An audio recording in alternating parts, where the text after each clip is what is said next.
खदीम नरेटमेंट में वाक़ अम्बेडकर भवन में डॉक्टर B.R. अम्बेडकर की यौम पैदाइश तकारीब मुनक़्क़द की गई। इस प्रोग्राम में रुकन असेंबली मलकाज़गिरी एम राजशेखर रेड्डी ने मेहमान खुसूसी की हैसियत से शिरकत करके डॉक्टर B.R. अम्बेडकर की तस्वीर को गुलहाए अक़ीदत पेश की। इस मौके पर रुकन असेंबली एम राजशेखर रेड्डी ने डॉक्टर अम्बेडकर की मुल्क के लिए खिदमात की भरपूर सताइश की।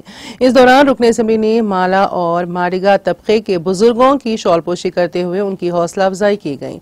प्रोग्राम में अम्बेडकर भवन कमेटी के अरकान और बस्ती के अवाम ने शिरकत की।